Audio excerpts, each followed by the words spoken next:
Hello, sports fans, and welcome to Let Me Speak, the show that shares sports' biggest headlines explained, uninterrupted, and maybe a little audacious. I'm Joe Braverman, and today's topics we'll be discussing are examining the NFL before the regular season finale and making picks for Week 18, plus a preview of the College Football National Championship between Georgia and Alabama, and a special preview of the 2022 Monster Energy Supercross season. It's episode 55 of Let Me Speak, and it starts right now.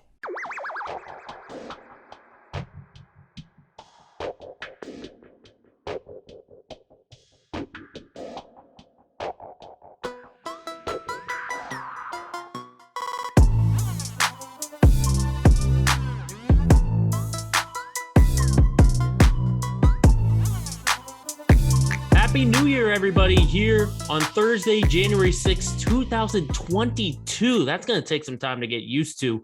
The 55th episode of Let Me Speak. Thank you, everyone, for tuning in wherever you're listening or watching this podcast. As I said, it's the first episode of the new year, first episode of 2022. Hope everyone was safe and healthy, partied hard during Christmas, New Year's, whatever kind of holiday you're celebrating. Me, it was a great time being around family, just seeing how great my family is.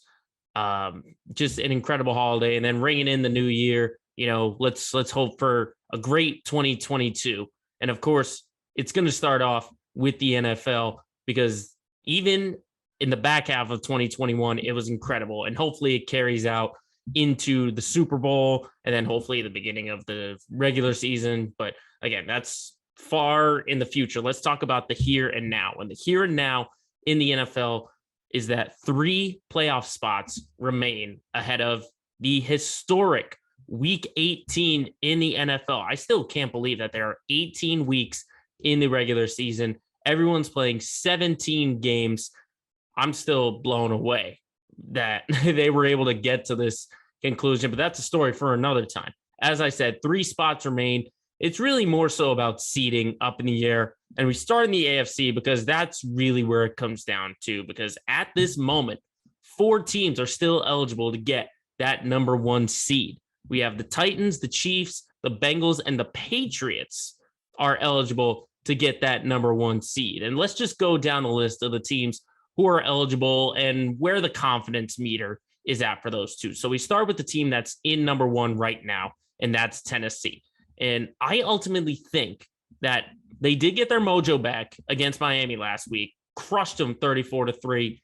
But this is a team that needs that first round bye the most. They absolutely need it. And they can get it with a win or a Chiefs loss or a Bengals loss or a Pats loss. But ultimately, they just got to win their game Sunday. But in terms of the teams that I listed who are still eligible, the Titans need it the most because they want the best player on their roster. And I'm not going to have anyone make an argument for that, because Derrick Henry is the most important player on that Titans team. If you get him as healthy as possible, the Titans are right back to being a Super Bowl contending team, because this was a team that had the number 1 seed at one point. And then once Derrick Henry went down, everyone on Tennessee started to go down just a little bit, not a total fall from grace, but they're not where they were when Derrick Henry was running wild, which I also got to keep in mind.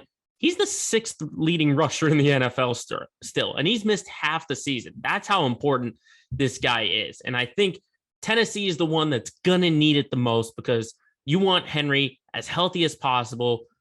We did find out this week that they designated him to come back from IR. The question of when that's going to be still remains to be a fact, because he's obviously not going to play in the regular season finale. You hope to get him back for the playoffs, but your key timetable is that you get him back for the divisional round, because you don't want him at less than 100%. He might still be less than 100%, even if he does come back at the latest time frame, but you want Henry as healthy as possible. You want him running down the field, a downhill runner, plowing through everybody. You want to keep that 198 team rushing yards that they did against Miami. and their defense allowing 74 rush yards. You want that as well. But Derrick Henry is the core of this Titans team, because we've seen without Derrick Henry, when the pressure is on Ryan Tannehill, he doesn't really step up. He isn't an incredible guy where you can say every single week, that's the guy you're going to. You can't do that, because we've seen him throw interception after interception. So is Tannehill really a guy that you can trust on if you don't have Derrick Henry?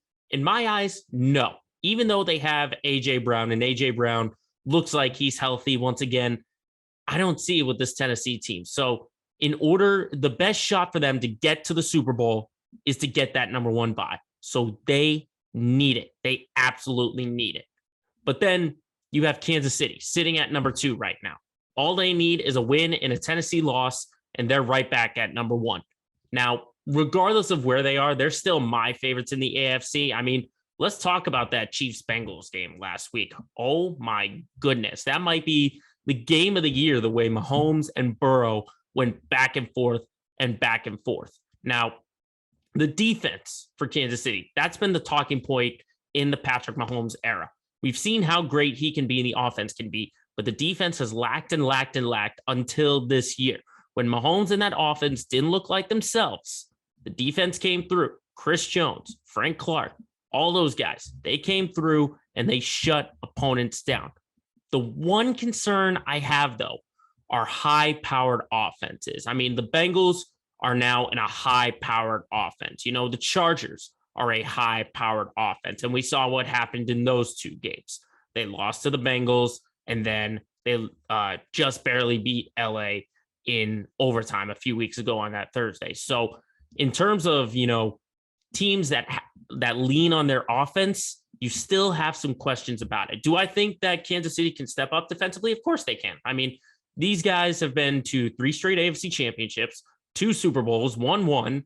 So I have full confidence that, you know, their defense can show up. It just depends on who they're playing. And they have to get out to a big lead early on, especially if you're going against a high-powered offense. I'm not talking about, you know, a team like the Patriots or a team like the Colts, where they rely so much on their who don't really rely on the offense. That's not their strong point. A team like the Bengals, who carried them whose offense carried them, I should say, against Kansas City last week. And in my eyes, Cincinnati shocked the world with their win, not just because they wrapped up the North, they got themselves into the playoffs, but the fact that they went toe-to-toe with the Chiefs and put up the amazing numbers that they did. I mean, Joe Burrow, unbelievable, nearly 450 yards. Jamar Chase has become a stud, and in my eyes, locked up offensive rookie of the year. I mean, 11 catches,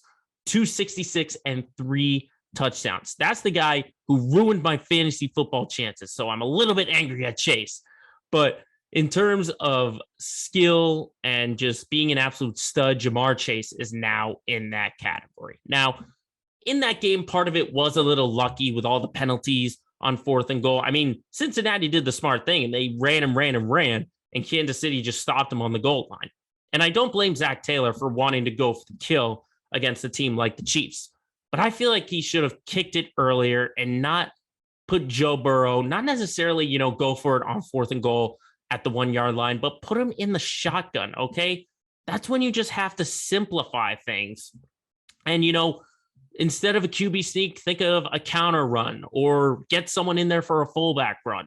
I understand that Burrow was a little hurt, but being in the shotgun on 4th and goal at the 1-yard line, it's not really something I would have gone for if I was Zach Taylor in that team. But they are in the playoffs. Do I think they can go a long way? Probably not. You know, even if they do get to the championship game in the AFC, I don't really see them going a long way just because, again, young and inexperienced. But if not this year, for sure, I'm penciling them in for Super Bowl contender in 2022 into 2023, simply for the fact that they are going to get better, okay? They're going to get the weapons defensively. The offensive line, for as much as they've struggled, they've been able to keep Burrow up enough for him to do their work. So they're going to improve that offensive line. The defense is going to get better, and Cincinnati is going to be a team to reckon with for a couple of years now. So watch out for Cincinnati. But I think between those two, the Chiefs, still my favorites in the AFC, but the Bengals have really thrown a wrench into it. I never would have expected Cincinnati to be in that spot.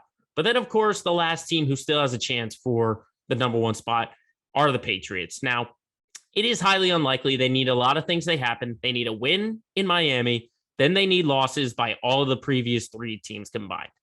I don't think that's going to be possible, unfortunately, when you look at the schedule. And we'll get into the pick segment in just a little bit. But just really quickly on the schedule. Cincinnati's playing at Cleveland. That's a low chance for a loss. Kansas City's playing Denver on Saturday night. Again, low chance. And then Tennessee has Houston. Okay, so it's not really plausible, but that the Pats have a chance at that number one seed. So I'm just throwing them to the curb on that one. Now, they still have a chance at the division, and we'll get into that when we get into Let's Get Local. But those are the teams that have the chance at number one seed. But let's talk about those last two spots in the playoffs. We've got 5 teams still eligible right now. It's the Colts, the Chargers, the Raiders, the Steelers, and the Ravens. Okay. Steelers and Ravens, I don't think they're going to get in, because again, like the Patriots in the number one seed, they need a lot of things to happen. Okay.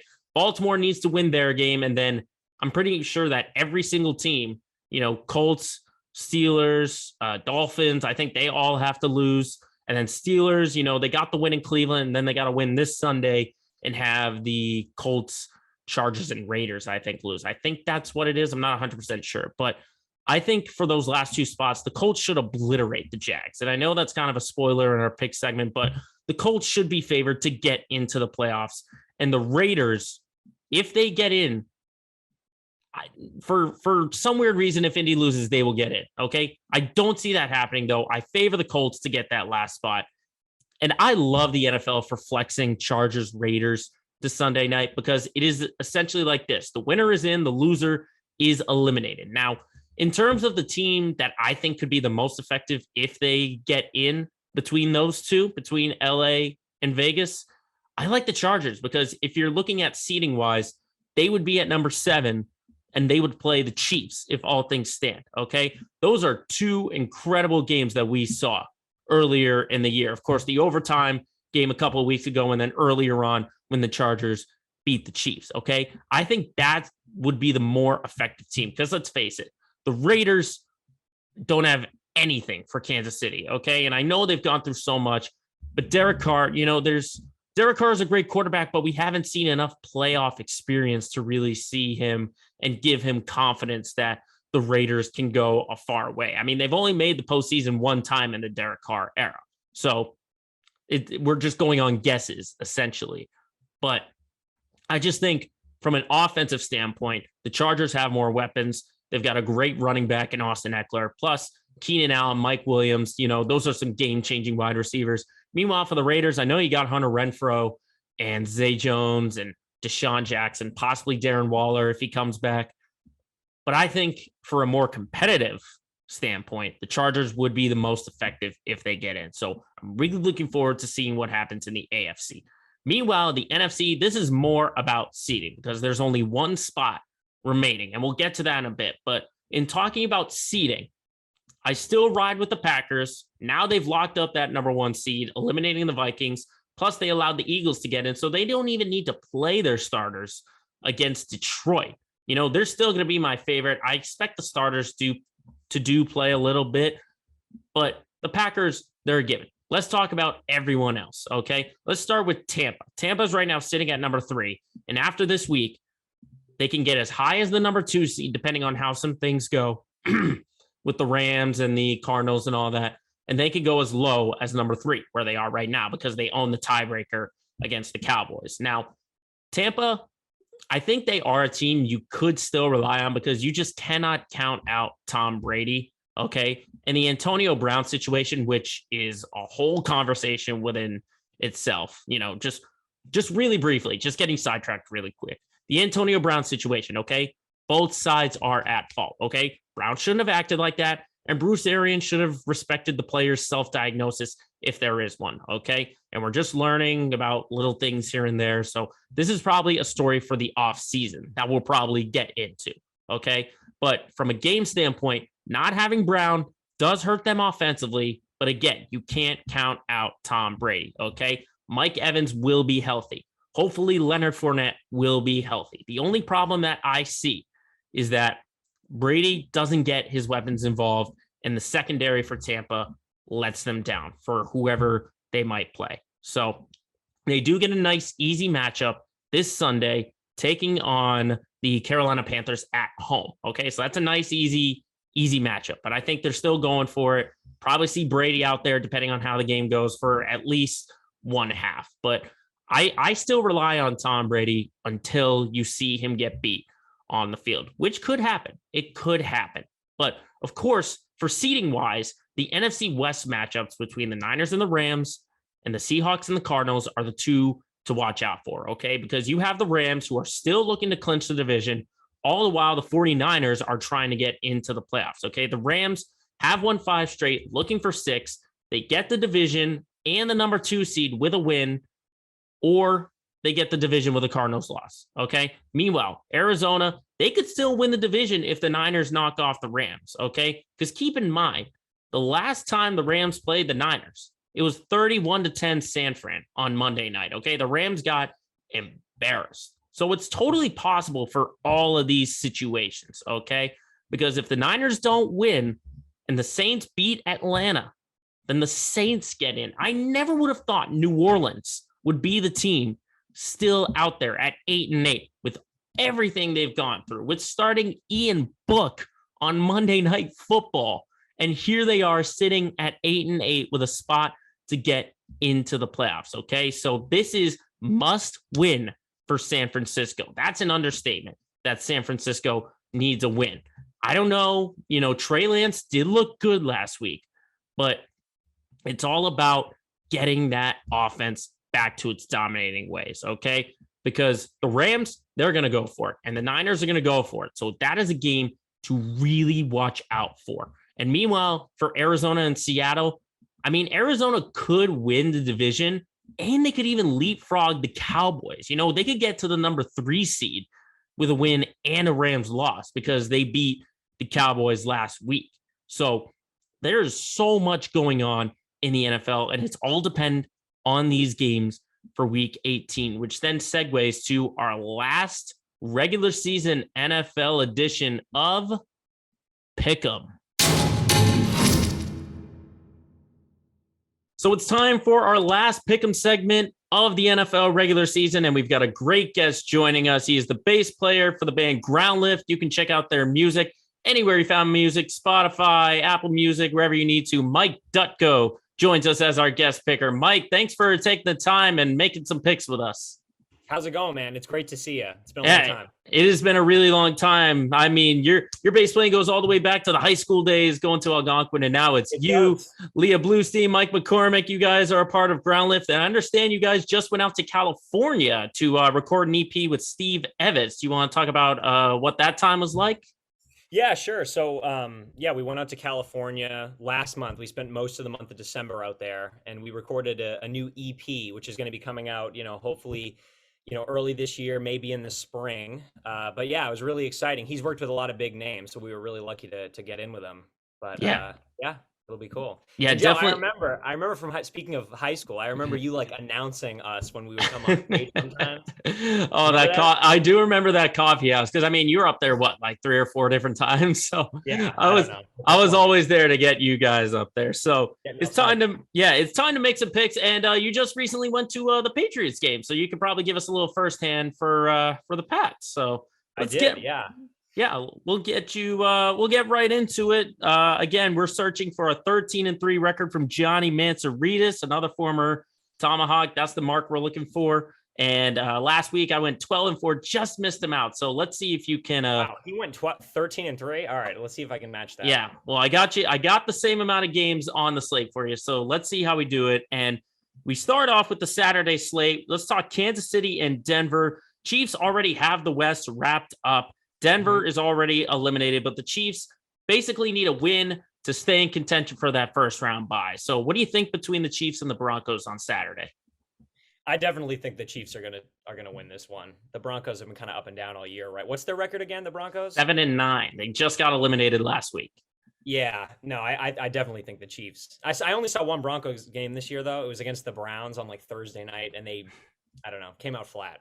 Yeah, it's been back and forth. They've basically been hovering around the 500. I mean, they started 3-0, but they were beating teams like the Jets and the Giants and the Jags and all that. So I think Drew Lock is probably back at quarterback. I agree with you. Kansas City had their way. Last time these two teams played should be Chiefs pretty easy. And Mhm.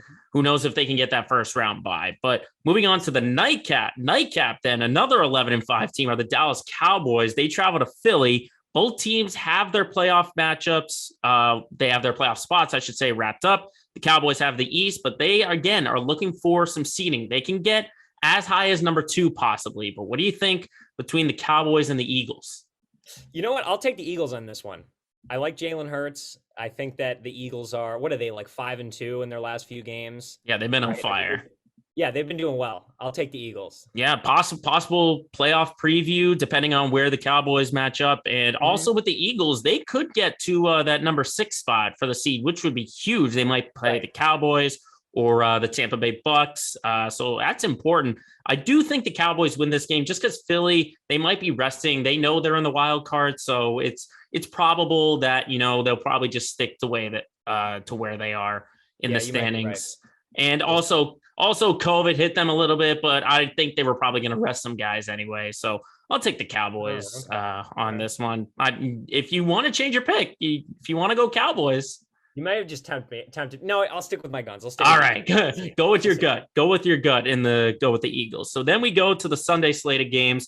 We go to Cincinnati and Cleveland, and what an eye opener last week the Bengals were beating the Chiefs at the buzzer. We know Joe Mixon won't play because he tested positive. We know Joe Burrow is going to be resting his pinky and his knee. So it might be an opportunity for Cleveland and possibly Baker Mayfield's last game. Who knows, depending on the offseason. But what do you think about Bengals and Browns?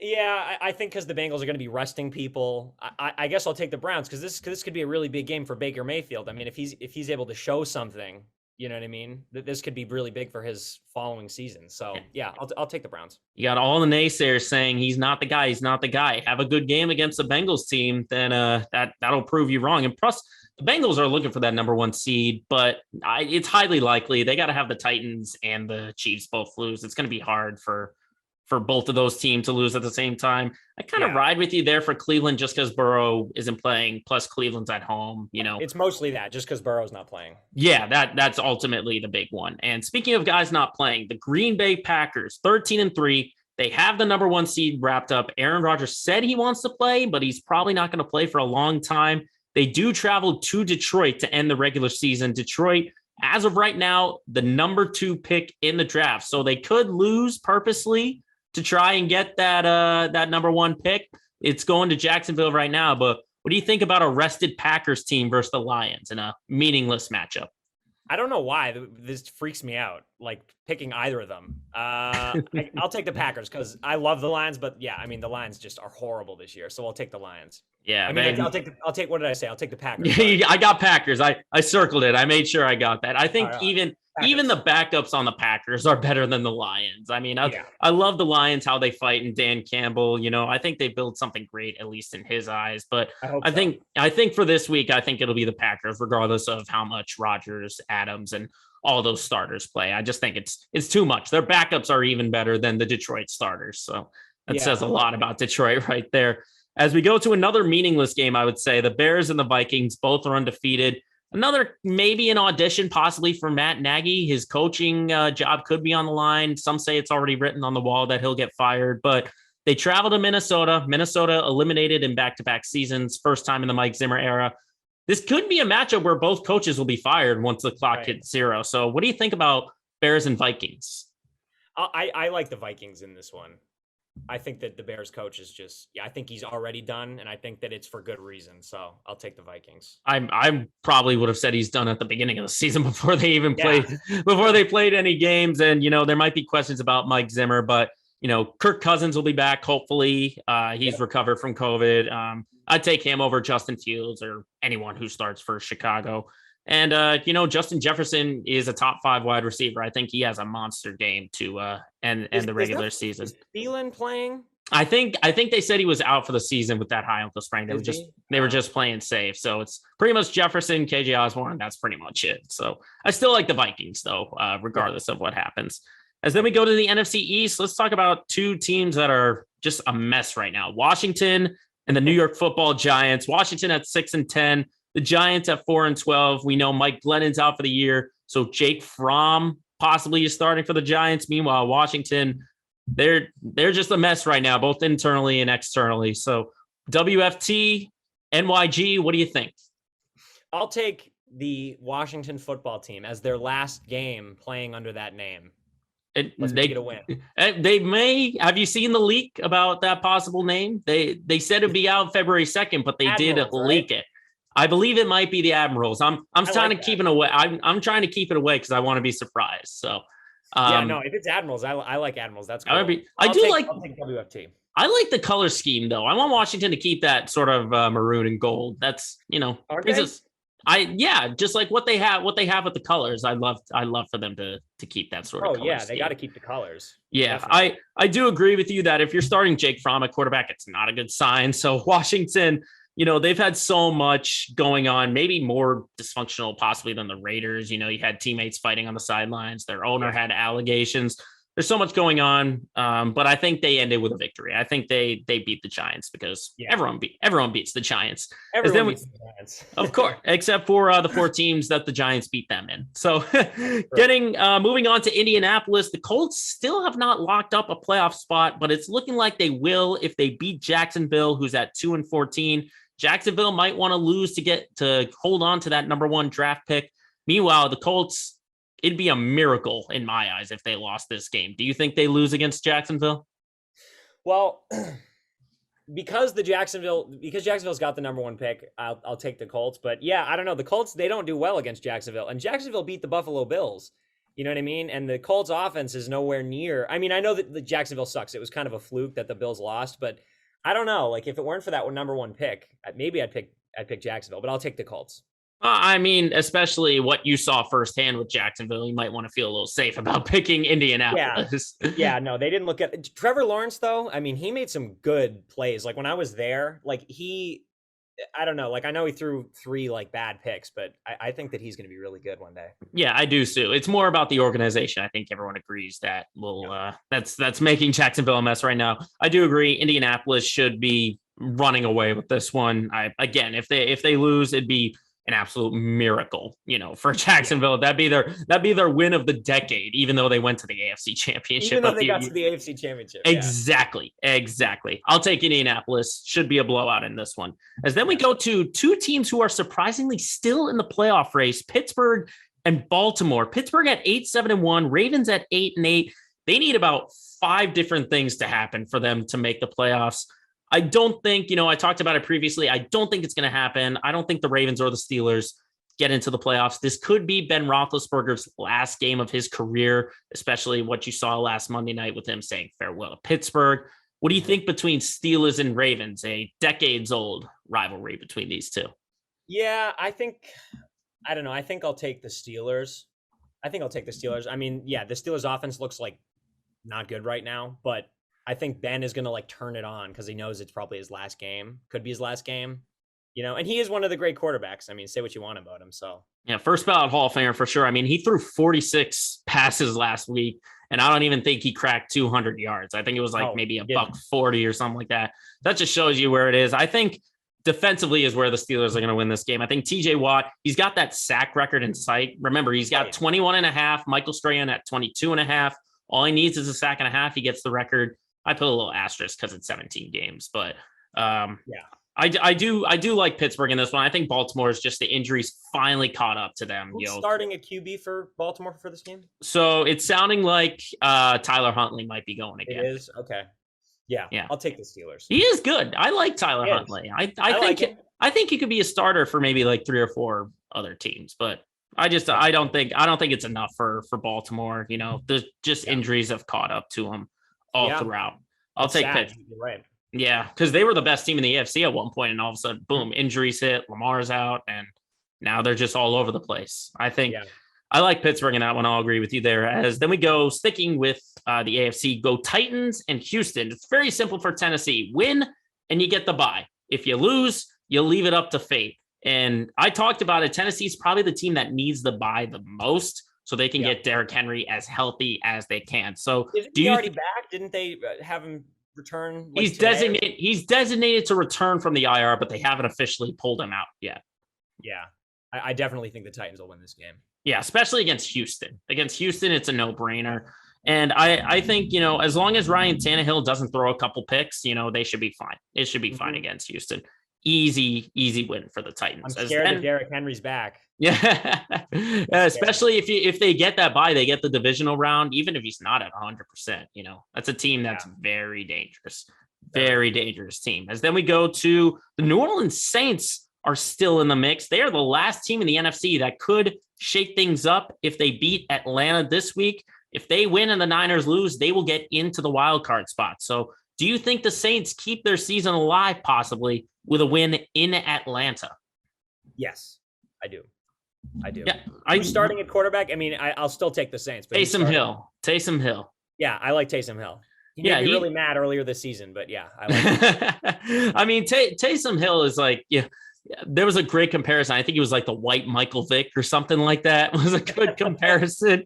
He's good, though. He's a good quarterback. I just think with all the injuries that they've had, I mean, I mentioned it. Ian Book started on a Monday Night Football game. Yeah, I saw that. That says a lot for New Orleans, but they get a favorable matchup, not just for this game, but San Fran's playing LA, which we'll get into really shortly. That's a great opportunity for the Saints to get into the playoffs. I never would have expected them to even get in. And I do think they win against Atlanta. I think in Atlanta, this should be a nice win for the Saints to keep them alive. But Alvin Kamara's got to have a big game for that to happen. It's got to be a big game from Kamara. He has big games. I mean, he's that guy, right? That is true. He's like a Swiss Army knife, essentially. Yep. As then we go to a matchup that might hit a little close to home, Jets and Bills.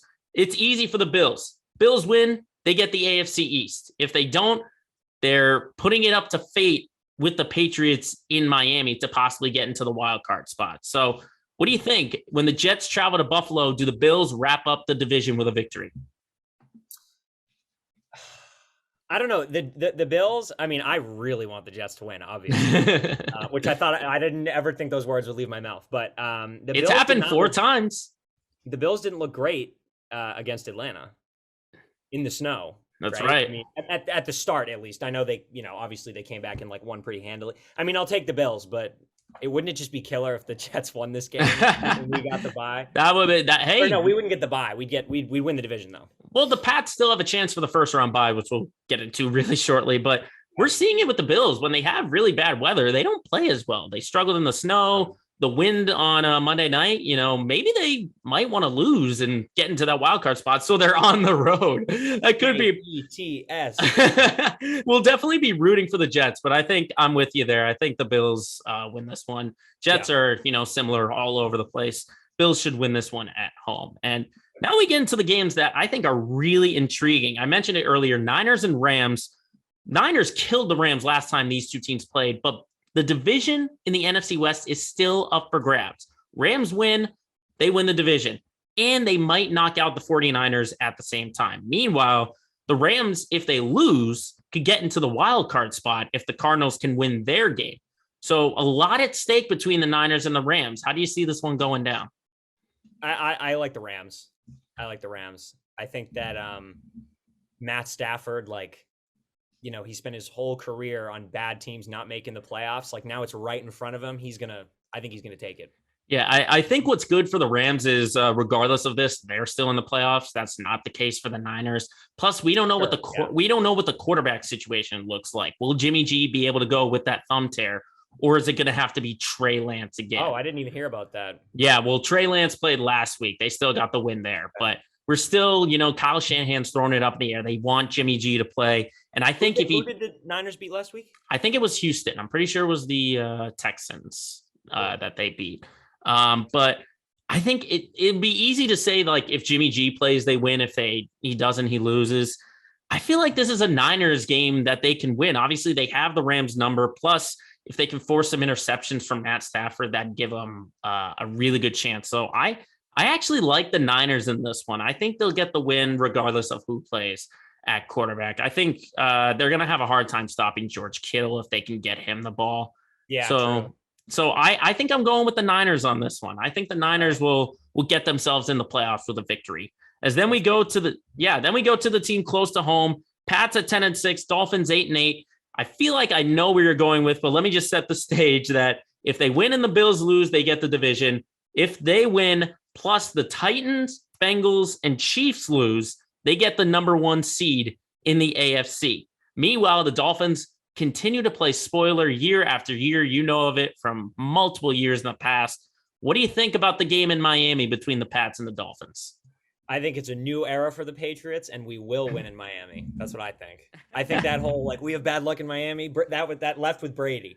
Yeah, well, don't forget also week 1, they were a Damian Harris fumble away from I was there. From the Dolphins starting 0-8. So that definitely wasn't a good feeling. And I think revenge is also on the mind for everyone in that locker room. Pretty much everyone in that locker room remembers that, if Damian Harris doesn't fumble, they kick the field goal, they win the game. So I think that really helps.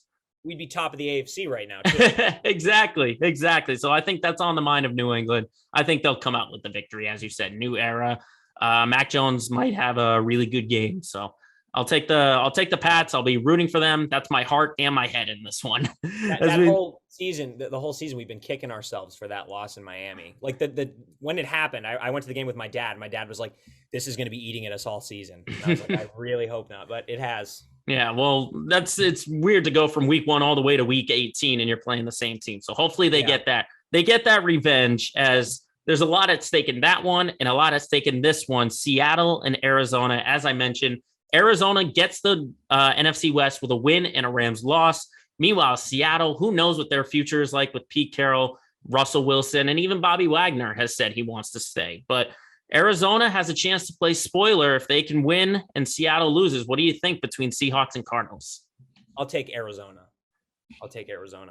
Yeah, it's so murky in Seattle that you'd think maybe Russell Wilson would want to go out on top and have a really good game. But you felt like he did that last week against Detroit, putting up 51 points. Right. Yeah. I don't know. I think that the Seattle thing has really come to an end. I think this is going to be a sad, bitter end. To be honest, I've always hated the Seahawks, so it would be exciting for me if they just got killed. I mean, I haven't been the biggest fan either, but I agree with you that I think Arizona, I'm not going to say they totally righted the ship with that win last week in Dallas, but I think they'll definitely have enough.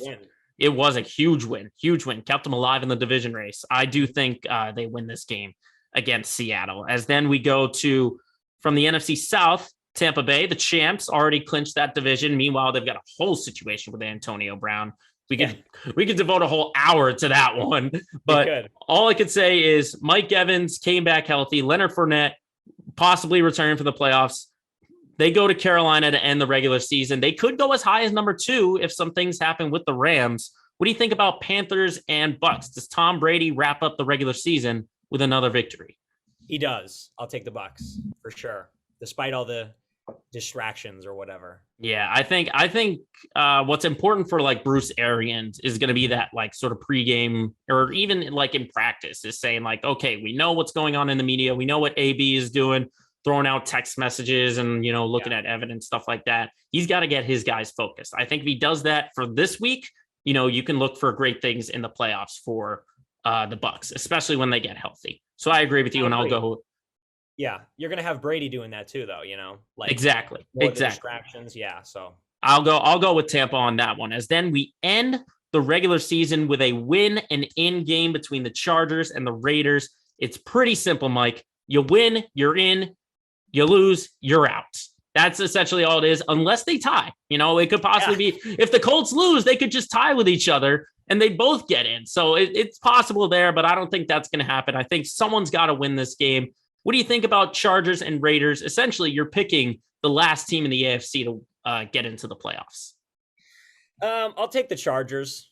I just think there's so much uncertainty. I know the Raiders are doing kind of well right now, though, right? They've won a couple of games in a row. Yeah. The Chargers are the opposite, right? Yeah, they lost to Houston a few weeks ago. Yeah, I don't know. I've always liked Justin Herbert since the first time I ever watched him play, which was last season when he played Brady. and they lost, but I was like, man, this kid is crazy. Like, yeah, I don't know. I think Justin Herbert's going to turn it on. I think he's going to take the Chargers to the playoffs. I think reigning offensive rookie of the year might tell you otherwise with the Chargers. I mean, I said in our previous segment that Chargers would be more effective. You know, when you look at it, they probably get whoever wins this would get the 7 seed. If you're looking at it from a competitive standpoint, they'd probably play the Chiefs if all things go right and accordingly well. The Chargers can take it to the Chiefs. The Raiders cannot. If you remember earlier on in the year, yeah, they got killed. Like 48-3 or something like that for the Raiders. Yeah. I love what Derek Carr has done with this team, the way he's carried them through everything. I mean, everything has gone on with the Raiders. I applaud him for that. I just don't think it's enough. I think I agree with you, and I think Chargers win this game and get themselves into the playoffs. Now, can they go deep? We'll have to see, but that'll wrap it up for our Pick'em segment for the year. Hopefully we end it on a high note. Mike, thanks for taking the time. And for those that want to check out Groundlift, tell them where they can go. Sure thing. So our Instagram is Groundlift Band. Groundlift is one word, just the word Groundlift Band. It's all one word. On Facebook, same thing. Just look up Groundlift. You can find out all of our music on like YouTube, Spotify, iTunes, any platform you want. You can find our stuff. We got a new EP coming out in the next few, like early this year is when it's going to come out. We're still not sure what the timeline is with the mixing. We're going to be booking some shows for hopefully this summer. And yeah, we got a lot of cool things happening. So definitely follow our page. Keep us on your radar, please. Yeah, we're definitely looking forward to that EP. Mike Dutko, bass player for Groundlift. Thank you for taking the time and good luck with your picks for NFL Week 18. Thanks a lot, man. Have a good one.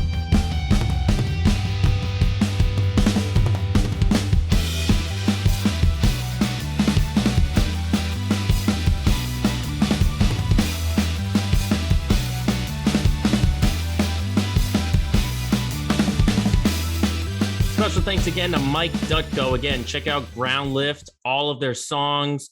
Follow them on social media. It's a great band to follow for. But sticking with football, let's get to the college game because there's one game remaining for the college football season, and that is the national championship. And if you've been living under a rock, let me explain to you what happened. Georgia and Alabama killed their opponents, and now they get to play each other again. So Alabama beat Cincinnati, Georgia beat Michigan, and now in Indianapolis this Monday night, it is the national championship. And it's a rematch of the SEC championship a few weeks ago in Atlanta that Alabama absolutely dominated 41-24. And, I looked at some highlights of it, and I obviously watched the game in live time, but I went back on the highlights just this week to get a little refresher. And I think, some things I took away. Bryce Young clearly deserved to win the Heisman, okay? I know it could have gone to Hutchinson from Michigan, but come on, Bryce Young, 26 of 44, 421 yards, and 3 touchdowns, okay? That's Heisman winning football right there. And I think that game in itself won him that award.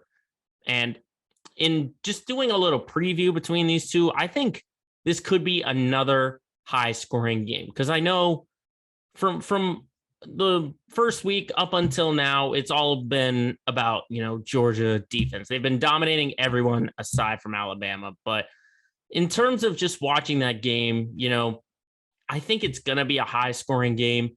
But it all comes down to just Georgia really simplifying, their offense, if that's going to be high-scoring. They've got to simplify it, especially on third down, okay? They went 3 of 12 on third down in that SEC championship game. So really just everyone on Georgia has to simplify things. They were going more for the shorter passes on third down. That's where you got to maybe throw in a run here and there, or, maybe not go to the outside so much. Try and go in between the hash marks and try and get that first down. But 3 of 12 is not going to cut it. Not going to cut it, especially against the Nick Saban team. But offense, I don't see a huge problem with for Georgia. It's all about defensively what they did against Alabama. I mean, 536 yards allowed. And as I mentioned, Bryce Young threw for 421. So that's number one right there is Jamison Williams. The speed that he has for Alabama just outran everybody. And when you look at the numbers he put up, 7 catches, $184 for yards, and 2 touchdowns in that SEC title game. So all eyes are going to be on that secondary, whether they're playing zone, whether they're playing man-to-man, the communication has to be there to watch out for Williams. Williams is the guy that everyone on Georgia should be keeping their eyes on because, part of it is defensive scheme. The second of it is Williams is just really freaking fast. When you saw that first touchdown, he just outran everybody. I know there was a defensive miscommunication there, but the way he went over the middle and was wide open, and then he just outran everybody. He's got a ton of speed. So that speed for Williams has to be contained by the secondary, okay? Not the linebackers, not the D-line, the secondary. That's going to be key. That's number one for defense for Georgia. Number two, they've got to get Bryce Young nervous and unsettled in that pocket. They really do, because let's face it, this was a Georgia team that relied extremely heavy on sacks. How many did they get against Alabama? None. 0. No sacks in that SEC title game. So that's where it comes down to for Georgia defensively, is the secondary shutting down the pass game and getting Bryce Young nervous and unsettled in the pocket. I mean, we heard it on the broadcast. The commentators were saying Bryce Young doesn't like to run. And if you get him nervous, you get him unsettled in the pocket, that gives you the advantage right there. Okay? So those are the 2 keys to me for Georgia to win this game, is defensively shutting him down on the secondary and getting Bryce Young nervous and unsettled in that pocket. Meanwhile, on the other side of things, for Nick Saban and the Crimson Tide, I mean, really, there's nothing they have to do extraordinary in my mind to beat Georgia once again, okay? Because the offensive line was great. They had great protection for Young, and they gave him a pocket, essentially. When you're looking at all the throws that Young made, essentially he had about, let's say 3 or 4 seconds to get that ball off. And when he did get pressure, he was making those throws. So part of it is Bryce Young is a great player, but the offensive line had some great protection. And I think they're going to be key once again to get that offense cooking, okay? It's about giving Bryce Young a great pocket. It's about opening holes for the run game, because I think the run game is going to have to step up, because we know Georgia is a great team, and they're going to look at the film from the SEC title game, and they're going to see, look at what that passing game did for us, okay? That's going to be our focal point right there. So the guy I'm circling is Brian Robinson Jr., okay? 16 carries for 55 yards in the SEC championship game. He's going to be the guy who could be the X factor, the dark horse, the one who maybe wins it. You always have those unspoken guys who win championship games, for whatever college they're playing for. So Brian Robinson Jr. is that guy. He's probably going to be the lead back. They're probably going to have to get a running game going, because we saw it in the SEC title game. You started with the run a little bit, and then Georgia was able to shut that down, and they made Bryce Young throw the ball and throw the ball and throw the ball. And part of it was also Nick Saban's, game plan against Georgia. So part of it is on both sides. So Robinson is going to be that guy to really watch out for, okay? That's on the offensive side of things. For defense, how effective is going to be Will Anderson on that defensive line, okay? Is he going to be able to get to the quarterback and be able to sack Georgia one after another? Is he going to be so much of a disruptor that the O-line for Georgia gets him on a double team, and that opens up someone else to come through and get in there for some pressure and to force some mistakes? But so that's really what it is, because I think Will Anderson is probably the best player on that defensive line for the Crimson Tide and for Alabama. So it's going to be, how much of a factor is he going to be? Does he get some early pressure, some early sacks where they're going to bring in some double teams, and that's going to open it up for Alabama to maybe bring a blitz, get a linebacker in there, and get Georgia all unsettled? So that's what I see defensively, because I think, they were able to force the mistakes, force the turnovers and the interceptions. But the one player I'm circling is Will Anderson for Alabama. How well does he do on that defensive line? In terms of a prediction, this could go either way. I'm someone who kind of roots for, a new champion every single time. So I think Georgia might be my rooting favorite, but I just think Nick Saban is just above everyone else in terms of preparation, player management. He might not have the best players out there. He does have the Heisman Trophy winner, but when you look at the whole roster, you're seeing, a couple draft prospects here and there. but I still think that Alabama wins the national championship. That's what I think. I just think it's hard to beat Nick Saban, especially in big games like this. Only a handful of guys have been able to do it in this century while he's been at Alabama, a couple times from LSU. Urban Meyer did it while he was at Ohio State. Dabble Sweeney did it while he was at Clemson. It's going to be hard, but I think because these are two SEC teams, it's like they know each other like the back of their hand. I think it's going to be closer than the SEC championship. I do think so. It's going to be closer. It's still going to be high scoring, but in the end, I'm going to pick Alabama for the second year in a row to win the national championship.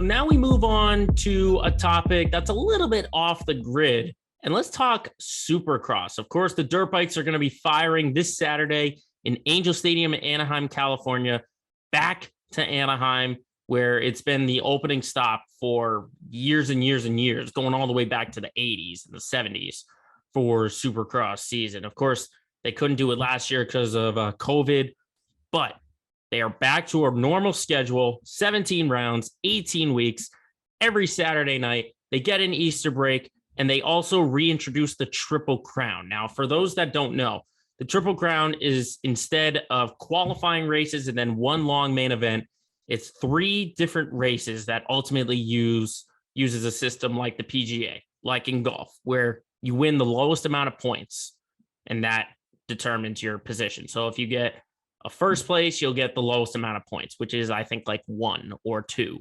And then you get second, they go up by 1, 3, 4, et cetera, et cetera.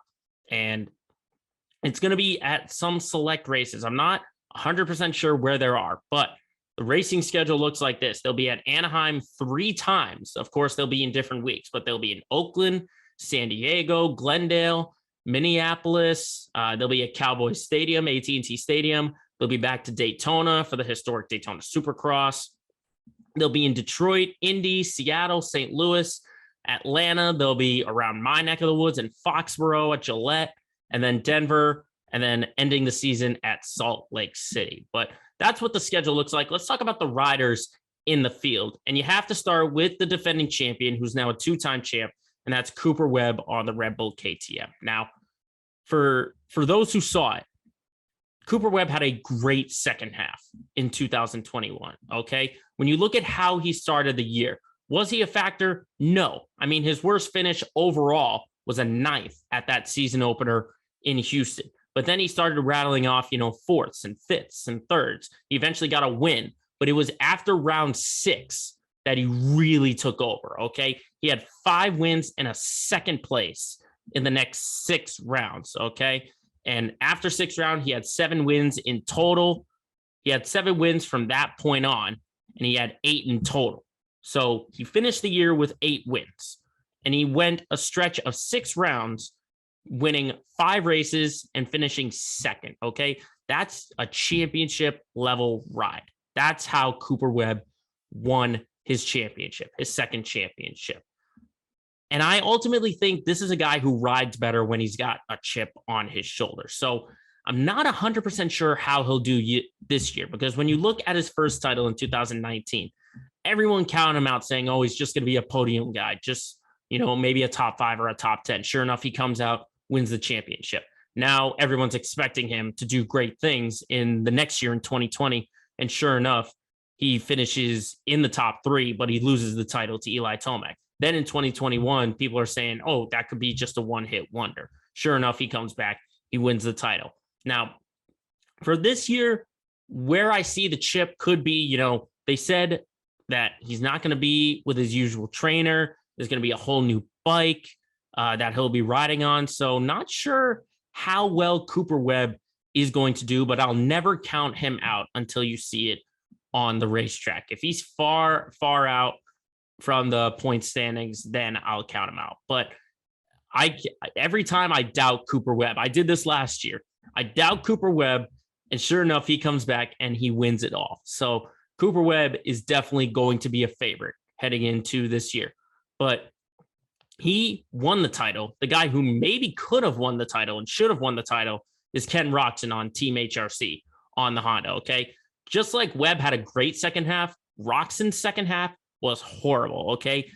He started the year great. He swept the 3 races in Indianapolis. Okay. And the last 2 seasons that we've seen from 2020 and 2021, we've seen him lose ground with poor finishes near the end of the year. I mean, he held the points lead for multiple weeks in both seasons. And sure enough, once the halfway point hit and you got to Daytona, he started struggling. And yeah, he picked up a win here and there, but he was having rides that, he didn't look like himself. And I know 2021, I think he had a case of the mumps or something like that.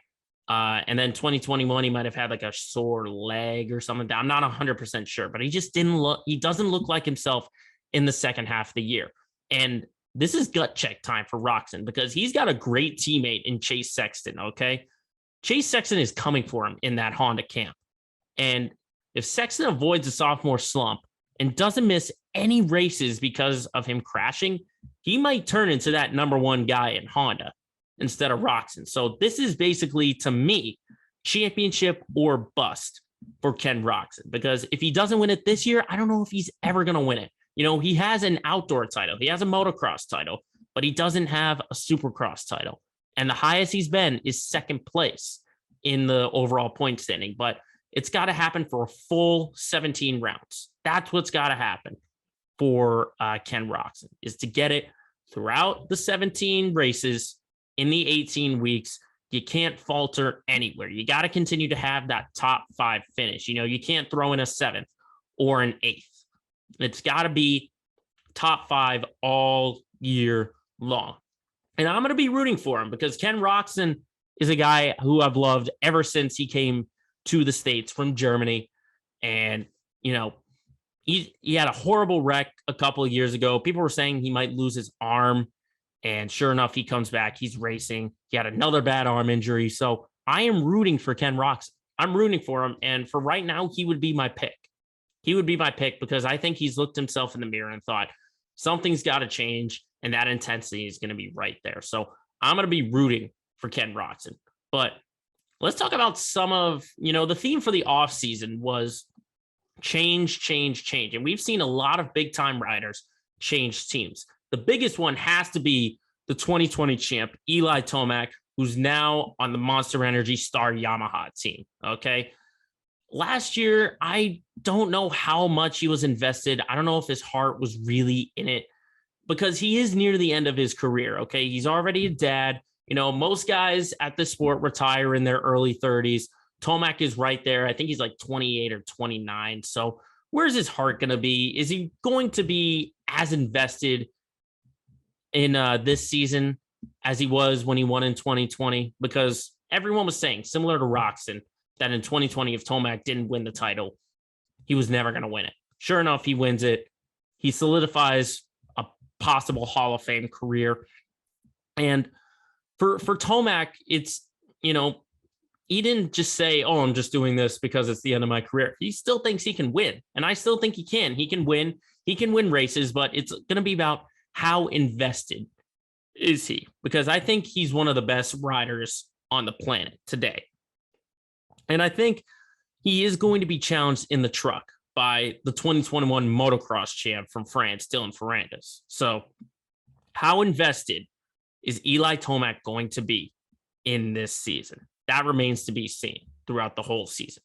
But of course, he leaves Monster Energy Kawasaki. That opens up a void. And sure enough, Jason Anderson, the 2018 champ, takes Tomac's ride at Monster Energy Kawasaki. Similar thing. This is a guy who hasn't won a race since that title year in 2018. And he's been a lifelong Husqvarna rider. This is the first time that he switched teams, whole new ride, from what we're seeing in reports at, test tracks saying he loves the bike. I don't know if he can still be that championship contender because this is just a guy who marches to the beat of his own drum, similar to the next guy we'll talk about. But I just don't know how effective Anderson is going to be because since that title run, he had a year cut by injury. And then the next year, he just he hasn't looked like himself. He hasn't had that championship push. But some guy who is getting a championship push is Aaron Plessinger. Now, this is a guy, if you watch the races or watch his interviews, this is a guy who you absolutely love to see. You love his personality, okay? And from what he did on the bike, he got better as the season went along. And now that he's on the Red Bull KTM team, he moved from the Yamaha, he goes to the KTM. This might push him to the top, okay? He scored his first podium of his career, finishing third place at Daytona. He finished fifth overall in the points. I think I'm expecting that number 7 in the orange to get himself a win. I think he's going to get the first win of his career. It's going to happen this year. I'm not sure when it is, but I just think you can't go anywhere but up for this guy, Plessinger. And similar to maybe his best friend, Malcolm Stewart, the younger brother of James Bubba Stewart, okay? Stewart also changes team. He solidifies himself on a Husqvarna for a 2-year deal. It's been a lot of 1-year deals in recent years, but Stewart now has a long future, or at least temporary long future. Gets a 2-year deal on the Rockstar Husqvarna team. Now, Stewart has the speed, but he just has to have a mistake-free season, okay? No one rides better in the whoops than he does. And if he just cleans up everywhere else on the track, this is a guy, again, who can contend for his first win of his career. Now, also to keep in mind, him and Plessinger, they're training with legendary trainer Alden Baker. Now, if you don't know who Alden Baker is, he's a guy who's produced a champion in probably the last 20 years. Just do a quick Google search on him. He's trained the best. He's trained James Stewart, Ryan Villapoto, Ryan Dungey, Cooper Webb for a short time. So if Plessinger and Stewart have a successful season, they're going to look at that training program with Alden Baker. But one rider also just to watch out for in the opener is Justin Barcia on the team Gas for Troy Lee Designs, okay? He's trying to win his 4th straight season opening victory. But after that, kind of fell apart. He did finish 4th in the standings. So, maybe he contends for more wins, but if he just doesn't win the opener, I don't really see him having any kind of chance for the overall Supercross title, essentially. I don't see it with Barcia.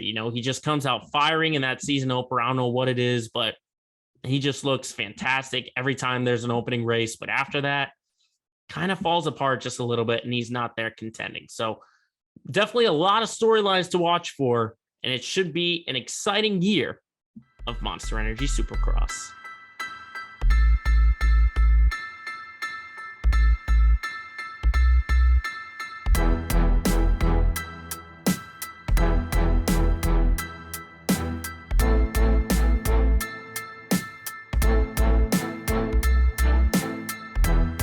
Now we go on to our usual segment, Let's Get Local, and talk about all these Boston teams. Our Let's Get Local segment of the week, focusing on 3 teams this week. We'll start, obviously, with the New England Patriots. They have locked up their playoff spot after destroying Jacksonville in their home finale, 50-10. And now all they're doing is trying to improve their seeding and possibly win the division. All they need is a win against Miami and a Buffalo loss against the Jets. And boom, you've got another home game. You get the AFC East title. But let's talk about that game against Jacksonville, 50-10, okay? Part of it is because the Jaguars stink, okay? Jacksonville absolutely stinks. But the offense was back to the formula for success, okay? They went back to the drawing board, and they knew exactly what they had to do. They had to have a strong running game, and they had to help balance out Mac Jones, okay? $181 for rushing yards, 4 rushing touchdowns, 2 by Harris, 2 by Stevenson. And then also 8 for 10 on third down. That is crucial, especially for playoff success, okay? I've seen in recent games that this team has gotten better and better on third down. When you look at all their success, it's been because of third down. It's been because of their success on third down. So I think that's huge for this offense. And meanwhile, defensively, they're hinging on their ability to create turnovers, okay? Because their secondary is banged up, okay? Miles Bryant landed on the COVID list. Duggar and Phillips are dealing with some injuries, okay? The run defense has struggled. So it's going to be hinging on the ability to create turnovers, which they did. They forced 3 Trevor Lawrence interceptions, okay? Some of them were just because, again, the Jaguars stink. But the way that defense was able to create turnovers, set great field position, that's going to be crucial, okay? Because when you look at all the playoff teams right now, they almost all of them have strong running games, okay? Tennessee is going to get Derrick Henry. The Chiefs can have a great run game here and there. The Bengals get Joe Mixon. The Colts with Jonathan Taylor, you couldn't stop him. Austin Eckler, Josh Jacobs, you name it. Almost every playoff team has a great running game. So run defense is going to have to get better, even though they did shut down the Jaguars a little bit, just a little bit. But again, predecessors because Jacksonville stinks. Well, let's talk about the seeding right now. They're currently 5th, and just looking at it real quick, they can't be any lower than the 6th seed, at least from what I know, regardless of the Chargers-Raiders result, okay? They beat the Chargers, so they have the tiebreaker there. And if they lose and the Colts win, that would be a leapfrog. And I'm not sure about the tiebreaker with the Raiders or Steelers, Ravens, any other team. I'm not sure about those tiebreakers, but at least from what I can see, they can't be any lower than the 6th seed. So they're essentially looking at either the Bills or the Bengals. Now, if you ask me, from all the playoff teams that are out there right now, I think the matchup that would make me the most nervous are 2 teams, and that's Chiefs and Bengals, because they are very offensive heavy, okay? And they have defenses that they can't stop you. Because let's face it, you've beaten Tennessee. I know they were undermanned, but you beat them. You beat them by multiple scores. You've beaten Buffalo before. Plus, those 2 teams have clear flaws that you have exploited in the past, okay? New England's exposed those 2 teams. They've exposed their flaws. So not saying it can't happen again, because it is very much possible. But if I were a New England fan and looked at that playoff structure in the AFC, I would want to avoid the Chiefs and I would want to avoid the Bengals. And you can do that, essentially. All you got to do is win in Miami. That essentially locks it up, okay? That locks up that you're probably going to play either Buffalo, or it would probably be Buffalo, okay? That's the most likely scenario at this point. But you got to win in Miami, okay? It's a must win. Everyone knows that. But I think this is more a matter of revenge and execution, okay? Because you remember that season opener, okay, in week 1. Everyone hasn't forgotten about it. I know I haven't forgotten about it, okay? You lost the game by 1 point because Damian Harris fumbled the ball. And look what's happened since, okay? The turnovers by Harris have been limited. And also, you got to keep in mind, Bill Belichick is not good in Miami, at least recently, okay? The team is 2-6 in Miami since 2013. And overall, since 2013, they've been 2-6 whenever they've had to play them in the last 4 weeks of the regular season. So this is a Bill Belichick team that is telling his squad right now, don't waste the opportunity, okay? Because we've seen when this team wins in Miami, they go on to success. You remember the season finale in the Super Bowl year against Atlanta, okay? How did they win that Super Bowl? Because they locked up the number 1 seed by winning in Miami and beating the Dolphins, okay? This is a team that has success when they win in Miami. So you got to win this game. You got to win this game. And it starts with shutting down the offense, okay? You obviously have to limit your mistakes on offense. But defensively, you have to shut down Tua Tagovailoa, because this is an offense that can hurt you. They can hurt you. Tua's not the best passer in the world, but if you got guys like Jalen Waddle out there in secondary, you got to lock him down. Maybe throw some double teams in his zone coverage or whatever. But limiting mistakes on offense and shutting down Tua Tagovailoa is the key for this game in Miami. Do I think the Pats can win? I do think they can, but it's going to have to be a statement win, okay? It's not going to be pretty, but they're going to have to basically win it in the trenches. But they're probably a healthy team right now. I think there is confidence that they can at least win a wild card game. Maybe you don't favor them, but you see a realistic opportunity to win a playoff game with this team. Where you don't see a team that could win a playoff game is the Celtics, even though they finally have a healthy team to field. Okay, look at what they've done the past couple of games since we last recorded. They've beaten Phoenix at home. They beat Orlando in overtime. And if not for a missed layup by Jaylen Brown, they would have beaten San Antonio. Okay. Now, what I see from the Celtics team, because I watched the San Antonio game from start to finish. Okay. Defensive communication, that has been so inconsistent. Okay. Which is essentially what the Celtics are. They're an inconsistent team. They just hover around the 500. They get to 500, but they can't get any higher than that. Okay. And what I saw last night was defensive miscommunications. I mean, how many guys for San Antonio were left wide open for a 3-pointer? Okay. How many guys? Okay. Murray and Johnson, it was almost like they could go get a drink from the vending machine, come back, and they'd still be wide open. So I don't know what strategy Ime Udoka is putting out there for, whoever has to cover someone, but communication has got to get better. They've got to get better. Okay. I don't know if that starts with Marcus Smart or it starts with Dennis Schroeder, but that's got to get better ultimately, because I think offensively they're fine. Look at what Jaylen Brown has been doing on the scoring end. Okay. The career high 50 against Orlando. Last night, 30 with San Antonio. Of course, he should have had 32, maybe more. But you get Jason Tatum back as well. And it's probably going to take him some time to shake off the rust. But if you've got Jaylen Brown scoring like this and Jason Tatum scoring like this, your offense shouldn't have a problem, okay? You've got a great presence down low with Rob Williams. You could throw him an alley-oop. And Marcus Smart is getting better at his decision-making.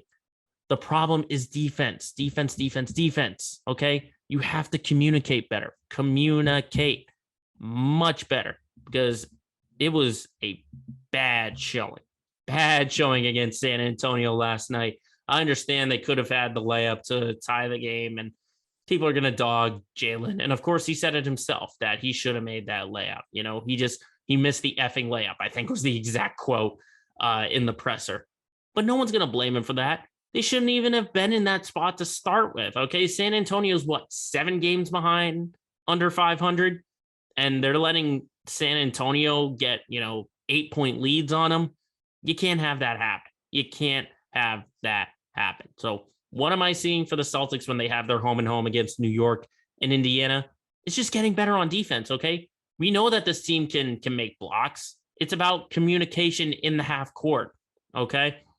When you see offenses run their schemes or whatever, like San Antonio did, it seemed like the Celtics got in and out of, they had to lock up one guy, maybe Dennis Schroeder had to be on one guy, or Marcus Smart had to be on one guy, and one other guy totally forgot about that. So communication, that's the key for the Celtics, especially on defense. But meanwhile, we got to talk about the Bruins. They're finally back on the ice. Thank goodness. Seems like they've been off for months, but they are back on the ice after having 2 weeks off. Obviously, they had a COVID situation, then the NHL paused for a little bit, but they came back on New Year's Day. They came back from down 3-1 against Buffalo. They won it in overtime thanks to Charlie Coyle on New Year's Day. And now, it just seems like there's a new energy. They've won 3 straight and they've scored 4 or more goals in each of those games.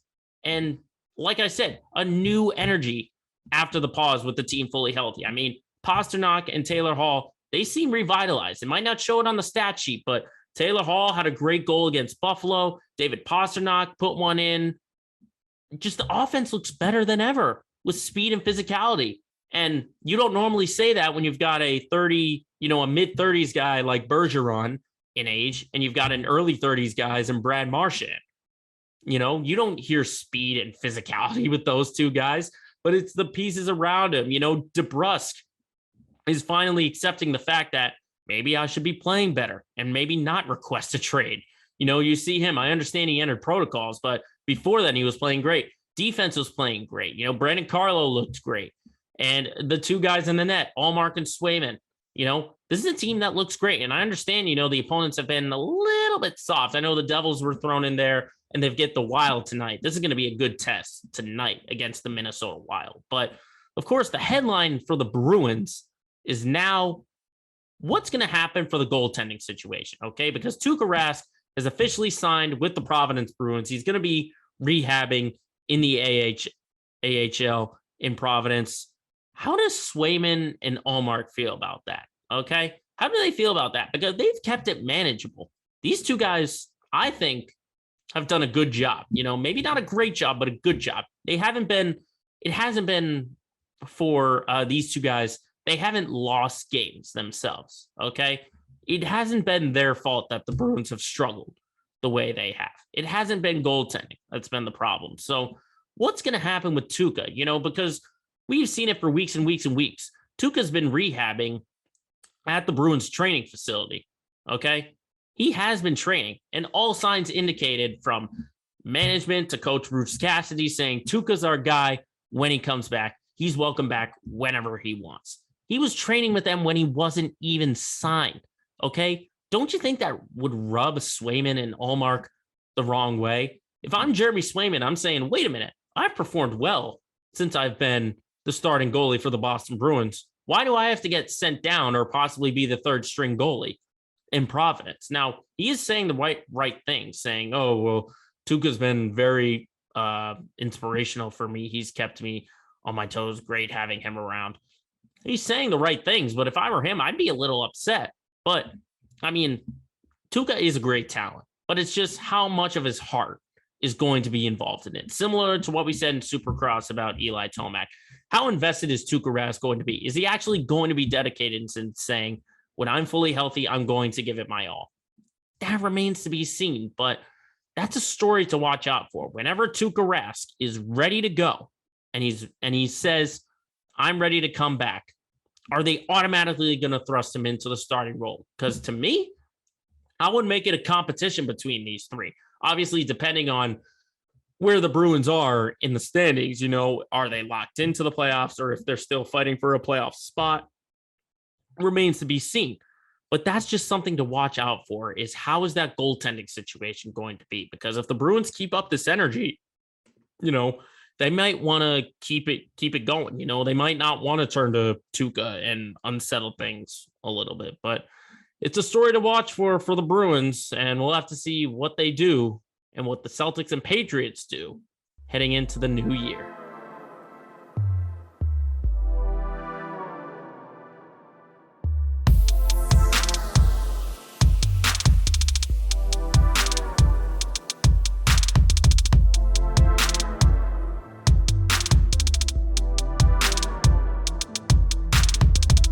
Lastly, we end our show as we usually do with our LOL moment of the week. And we go back to football on this one.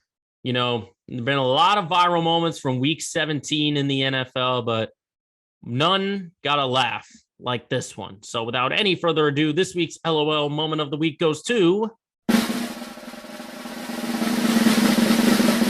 the Washington football team. And I don't know if I can put it squarely on the Washington football team. I guess put it on the workers at FedEx Field, possibly. Now, they've had a really bad year. Let's just keep that in mind at FedEx Field, okay? Week 1, they had, I think it was a pipe burst, and they had sewage spilling during a game, and it was like coming out like a waterfall or whatever. But for the last week, might be the icing on the cake. So the video shows Jalen Hurts coming through the tunnel, and you get the Eagles fans who stuck around after Philly beat Washington. But sure enough, what happens when some fans want to lean over and get a little high five? Boom, the railing collapsed. The fans fall, I don't know, maybe 6 feet from the stadium to the tunnel floor. And obviously you see Jalen Hurts and whoever was there at the time, checking on the people saying, you okay? You okay? I think from what I remember, most of them were okay. Some of them maybe had some like cuts or whatever. But come on, Washington. I mean, there are reports going on that minutes passed before Washington security could even help. And even when they did help, they were just saying like, get back up there, get back up there. They weren't saying, are you okay? Are you okay? But I'm baffled at this because it's showing just how much of a mess that Washington organization has been all throughout this regular season, okay? As I said, you start with the sewage pipe, bursting. Then you get a scandal about Dan Snyder, the owner. And then you see, teammates in that Dallas game on Sunday night fighting with each other. And now that they're officially eliminated, you get this sort of stadium collapse, on the railing. So it's just kind of a perfect metaphor for what's gone on in Washington. And you could even argue that, them possibly leaking the name of the team that was going to get released, the name of the mascot, the nickname, got leaked out. I didn't want to read it because I still want to be, in suspense. So I can't tell you exactly what it was if you're looking for the team name, because I still want to be surprised. And ultimately, I'm not really good at between the lines. I'm a pretty gullible person, if we're being completely honest.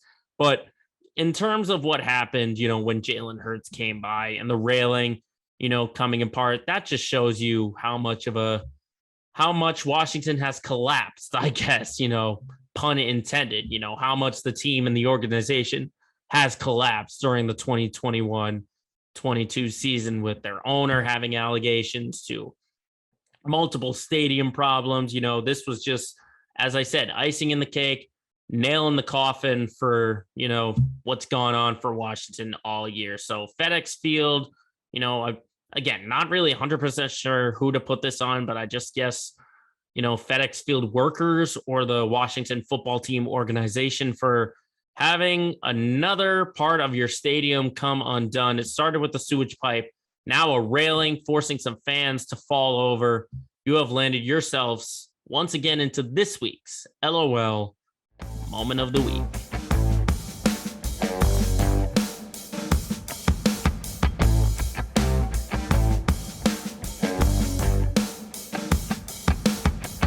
So that does it once again for this edition of Let Me Speak. Thank you, everyone, for tuning in wherever you're getting your podcasts, either Spotify, Apple Podcasts, or watching us on YouTube. Make sure, as always, you follow our pages on social media, Twitter, Facebook, and Instagram. All you got to do is search Let Me Speak Podcast.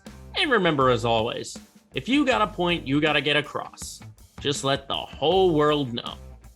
Shut up and let me speak.